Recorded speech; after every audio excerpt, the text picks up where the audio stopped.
Hello all, welcome back to my channel. నేను మీ వాస్విని. ఎలా ఉన్నారు అందరూ? నేనైతే చాలా బాగున్నాను. మీరందరూ కూడా బాగున్నారని చెప్పి అనుకుంటూ ఈ వీడియోని అయితే కంటిన్యూ చేసేద్దాం అన్నమాట. ఈ వీడియో వెరీ స్పెషల్ వీడియో. మన ఛానల్లో దేవునికి సంబంధించిన వీడియోలు చాలానే ఉంటాయి. రీసెంట్ డేస్లో నేను వాడపల్లి వెళ్తున్నానని చెప్పి వీడియోస్ కూడా చాలా ఉంటాయి అన్నమాట. అలా వెంకటేశ్వర స్వామి దగ్గరికి నేను వెళ్తున్నానో లేదో తెలియదు, కానీ ఇలా అయితే మళ్ళీ వెంకటేశ్వర స్వామి కళ్యాణాన్ని చూసే భాగ్యాన్ని కూడా వెంకటేశ్వర స్వామి నాకు త్వరగా ప్రసాదించేశారు. ఏం చెప్తున్నావు వాస్వి అనుకుంటున్నాను కదా. మేమైతే ఈరోజు మా పూర్వీకులు మొక్కుకున్న మొక్కులను అయితే తీరుస్తున్నాం అనమాట. అసలు ఇలాంటిది ఒక కళ్యాణం ఉంటుందని కూడా నాకు కూడా తెలియదు అనమాట. అసలు ఈ జనరేషన్స్లో మేబీ కూడా తెలియకపోవచ్చు అసలు ఇలాంటిది ఒక కళ్యాణం ఉంటుందని, కానీ ఇలాంటిది ఒక కళ్యాణాన్ని చేస్తారు, ఇలా కూడా చేస్తారన్న విషయం కూడా ఎవరికి తెలిసి ఉండకపోవచ్చు. అసలు ఏంటి కళ్యాణం, అసలు ఎందుకు చేస్తున్నారు అని కూడా అనుకుంటారు అందరూ. అసలు ఈ కళ్యాణం ఏంటి, అసలు ఈ కళ్యాణంలో ఏ ఉంటాయి అన్నీ అయితే మీకు ఈ వీడియోలో కంప్లీట్గా అయితే చూపిస్తాను. దీన్ని పార్ట్ 1 పార్ట్ 2గా డివైడ్ చేస్తున్నాను అనమాట. పార్ట్ 1లో అయితే నేను ఇక్కడ వెంకటేశ్వర స్వామి కళ్యాణానికి ముందు చూపిస్తున్నాను అనమాట. అంటే వెంకటేశ్వర స్వామి కళ్యాణానికి ముందు ఫస్ట్ గణపతి పూజ, నవగ్రహ పూజ, బ్రహ్మ కలశం అవి పెట్టడం, వినాయకునికి వస్త్రధారణ, తర్వాత వెంకటేశ్వర స్వామికి ఆహ్వానం, ఆసనం, అంగపూజ, వెంకటేశ్వర స్వామికి వస్త్రధారణ, నైవేద్యం అన్నీ అన్నమాట. ఇలా అంతా చేసిన తర్వాత వెంకటేశ్వర స్వామికి ప్రాణప్రతిష్ఠ చేసిన తర్వాత నెక్స్ట్ మళ్ళీ హోమం జరిపించి, హోమం తర్వాత కళ్యాణం జరిపించి, కళ్యాణం అయిపోయిన తర్వాత ఇలా ఆవుకి వృషభానికి అయితే కళ్యాణాన్ని జరిపించి తర్వాత లాస్ట్లో శంకు చక్రాలను అయితే ఇలా గిత్తదూడ మీద అయితే ఇలా ముద్రలు వేసి వాటిని అచ్చు పోసి వదిలేస్తారు. ఇలా మీరు చాలామంది చూసే ఉంటారు. మనం ఎక్కడన్నా మార్కెట్లో అలా వెళ్తున్నప్పుడు కానీ ఒక్కొక్క చోట పెద్ద ఎద్దులు మనకి కనిపిస్తూ ఉంటాయి అన్నమాట, రోడ్డు మీద తిరుగుతా. అలా పూర్వంలో అయితే అలా వదిలేసేవారు. ఈ రీసెంట్ డేస్లో అలాంటి మొక్కులు ఎవరో మొక్కురు అనమాట. ఇది కూడా మా పూర్వీకులు మొక్కుకున్న మొక్కుని తీర్చడానికి మాకు ఇంత టైం అయితే పట్టింది. అందుకని చెప్పి ఏదైనా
ఏదైనా మొక్కులు మొక్కుకుంటే వాటిని తీర్చాలి. ఎందుకు అంటే మనం అది మొక్కు అన్నది ఒక ప్రామిస్ లాంటిది. మనం దేవుడికి ఇస్తున్న ప్రామిస్ అన్నమాట. స్వామి నాకు ఈ బాధ ఉంది, మీరు ఇది తీర్చండి అని చెప్పి స్వామిని మనం అడుగుతున్నాము. స్వామి మన కోరికను తీరుస్తున్నాడు కదా. మనం స్వామికి ఇది ఇస్తాము అని చెప్పి ప్రామిస్ చేసినప్పుడు ప్రామిస్ని నిలబెట్టుకోవాలి. అంతేగాని నేను ఇప్పుడే ప్రామిస్ నిలబెట్టుకోపోయాను, అమ్మో స్వామి నన్ను ఏదో చేసేస్తారని చాలామంది చాలా భయపడుతూ ఉంటారు. అంటే దేవుని ఎలా చూస్తారంటే చాలామంది ఒక టైప్ ఆఫ్ ఎలా అయిపోయారంటే అసలు ఈ రీసెంట్ డేస్లో మాత్రం దేవుడికి మనం ఏం చేయకపోతే దేవుడు మనం శిక్షిస్తాడు అన్న రేంజ్కి వెళ్ళిపోయారు. ఏంటో అలా ఏం లేదు. స్వామి ఎవరైనా సరే స్వామి లోక కళ్యాణాన్ని కోరుకుంటారు, కానీ ఎవరి నాశనాన్ని అయితే కోరుకోరు కదా స్వామి. మేము కూడా అంతే, లోక కళ్యాణార్థమే ఈరోజు ఇంతమంది భక్తులకి ఈ కళ్యాణాన్ని చూసే భాగ్యాన్ని స్వామి మాకు ప్రసాదించారనుకున్నైతే ఈ కళ్యాణాన్ని మేము అందరినీ చుట్టుపక్కల ప్రాంతాల వాళ్ళని, మా బంధుమిత్రులందరినీ ఆహ్వానించి ఈ కళ్యాణాన్ని అందరూ చూసి వీక్షించి ఈ భక్తుల్లో ఈ కళ్యాణ పుణ్యంలో వాళ్ళు కూడా పాలు పంచుకొని తీర్థప్రసాదాలను అందరూ స్వీకరించాల్సిందిగా అందరినీ అయితే ఆహ్వానించి చక్కగా భోజన ఏర్పాట్లు కూడా అంత ఘనంగా చేశాము. అంగరంగ వైభవంగా ఆ లక్ష్మీనారాయణ కళ్యాణాన్ని అయితే జరిపించాలని మొత్తం ఎన్ని రోజుల నుంచి అయితే శ్రమ పడ్డామో ఆ శ్రమకైతే ఈరోజు ఫలితాన్ని అయితే మేమందరం చూసామన్నమాట. ఆ నారాయణుడు మమ్మల్ని ఎంతసేపు ఇన్ని సంవత్సరాలు ఇన్ని తరాలు వెయిట్ చేయించారో మాకు ఈ కళ్యాణాన్ని జరిపించడానికి. అంతా నారాయణ నారాయణ నారాయణ నారాయణుని ఏం చెప్తే మనం అది మాత్రమే చేయగలం. ఆ భగవంతుడి అనుగ్రహం లేదే మనం ఎన్ని అనుకున్నా ఏం చేసినా సరే మనం ఏమీ చేయలేమన్నమాట. ఇక్కడైతే ఇలా ఫస్ట్ వినాయకుని పూజ అంతా అయిపోయింది కదా, ఇంకా ఇప్పుడు వెంకటేశ్వర స్వామికి అయితే పూజ స్టార్ట్ చేస్తున్నారు అన్నమాట. ఇప్పుడు వెంకటేశ్వర స్వామికి యజ్ఞోపవీతం అయితే చేస్తున్నారు. యజ్ఞోపవీత ధారణ కూడా అయిపోయిన తర్వాత ఇంకా వెంకటేశ్వర స్వామికి ఇప్పుడు అంగ పూజను అయితే ప్రారంభిస్తారనమాట. మీ అందరికీ చాలామందికి తెలిసే ఉంటుంది, వెంకటేశ్వర స్వామికి 7 శనివారాల వ్రతం చేసిన వాళ్ళందరికీ ఇలా వెంకటేశ్వర స్వామికి అంగ పూజ చేస్తారని తెలుస్తుంది. అంటే వెంకటేశ్వర స్వామి నేత్రాలకి, ఆయన భుజాలకి, కంఠానికి, ఉదరానికి అలా వెంకటేశ్వర అంగ పూజ అన్నది చాలామంది పూజలు చేసే వాళ్ళకి బాగా తెలుస్తుంది. ఆయన అంటే నేత్రే పూజయామి, జంగే పూజయామి, గుల్ఫా పూజయామి అని చెప్పి పంతులు గారు చదువుతూ ఉంటారన్నమాట. మీరు కూడా ఆ మంత్రాలను అయితే వినండి ఒకసారి.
స్వామివారికి పూజ అయితే ఇక్కడ అయిపోయింది. స్వామివారి పూజ అయిపోయిన తర్వాత పూజ అనంతరం అన్నమాట స్వామివారికి వస్త్రధారణ మొత్తం నైవేద్యం అన్నీ అయితే జరిపించేశారు.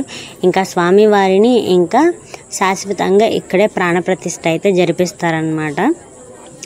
జరిపించడానికి ముందే పంతులు గారు మమ్మల్ని అయితే వెళ్ళి ఆ గోవుని వృషభాన్ని అయితే తీసుకురమ్మని అయితే చెప్పారనమాట. ఇంకా మేము ఇప్పుడు గోవుని వృషభాన్ని తీసుకొచ్చి వాటిని కూడా అందంగా అలంకరించి తీసుకురమ్మన్నారు మమ్మల్ని ఇంటి దగ్గరే.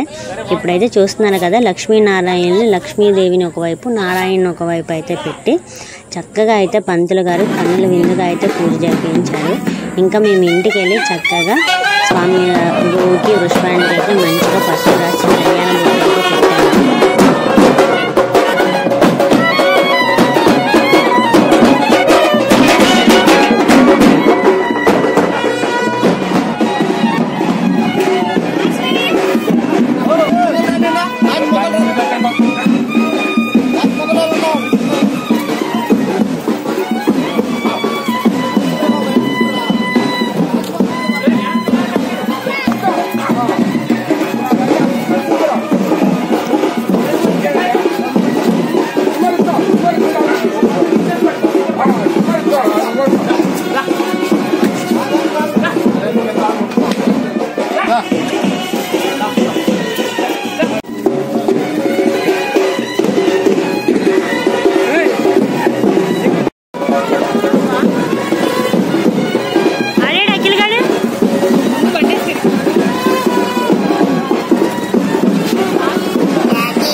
గేదెలు పరిగెడుతున్నాయి.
రికార్డ్ అవుతుంది.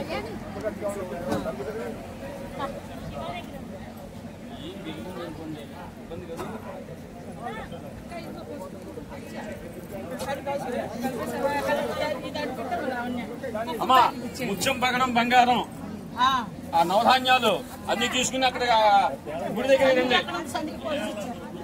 సన్ని గీతకు దానిలో సన్ని దంపతులు రావాలని నలుగురు కూడా అటు పక్కకు ఎప్పుడు వాటి కొంచెం క్రాస్ చేయాలి.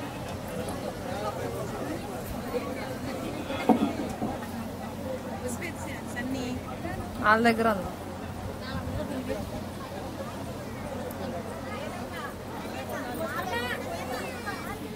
బాబు భజన రావాలని చెప్పు.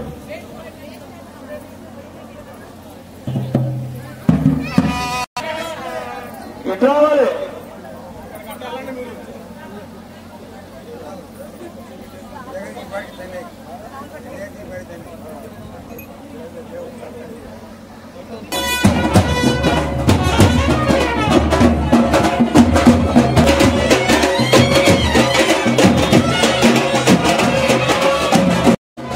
ఇంకా ఇక్కడైతే ఇప్పుడు ఆ గోవుని వృషభాన్ని అయితే తీసుకొచ్చి మంచిగా అయితే వాటిని కదలకుండా అయితే కట్టేసి మళ్ళీ స్వామివారు మీన్స్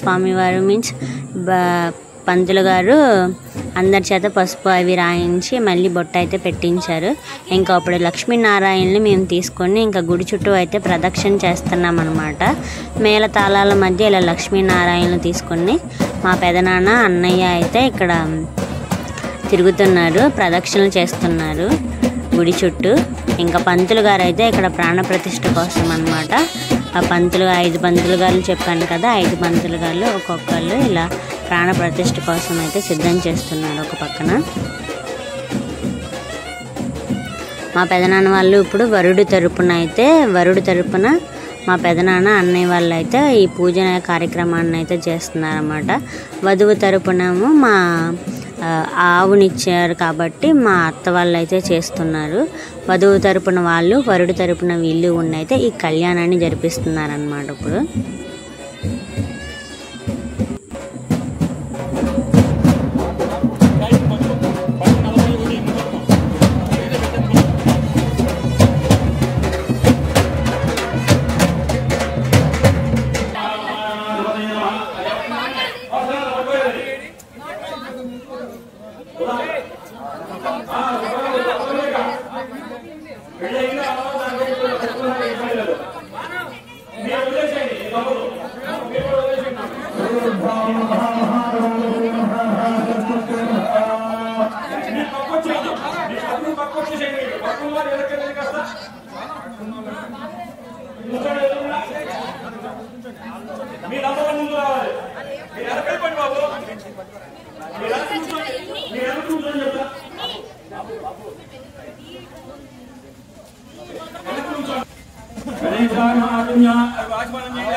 आनंद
అలా చెప్పకూడదు. మన నమ్మి వచ్చారనుకో ఆటోమేటిక్గా అది మనతోనే ఉంటుంది.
కూర్చోకైనా వస్తాయి.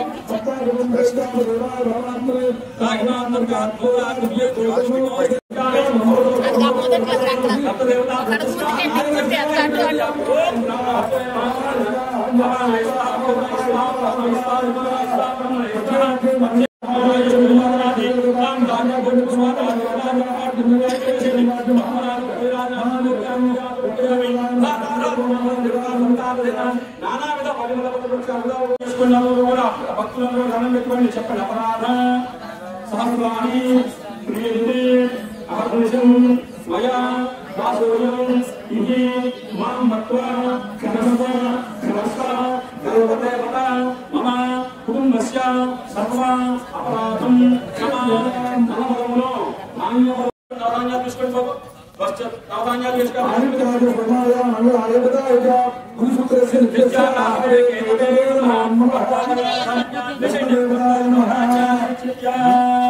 ఓం చేస్తుండే మంత్రం చెప్తాం.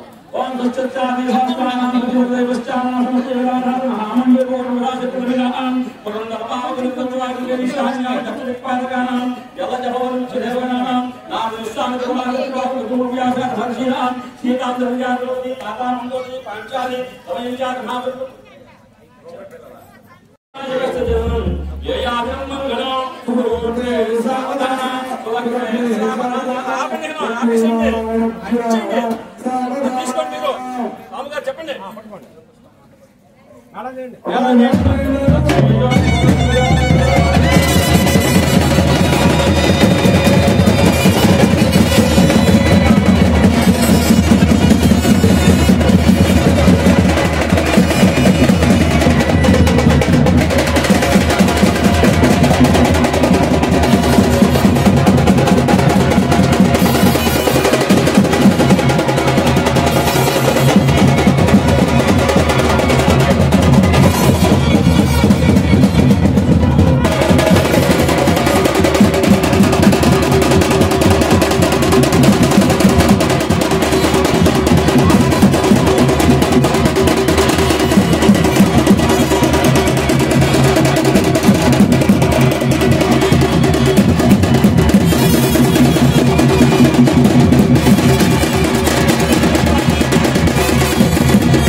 ఇక్కడ స్వామివారి పూజా కార్యక్రమం అయితే పూర్తయిపోయింది. స్వామివారి పూజ తదనంతరం స్వామివారి ప్రాణ ప్రతిష్ఠ అయితే అయిపోయింది.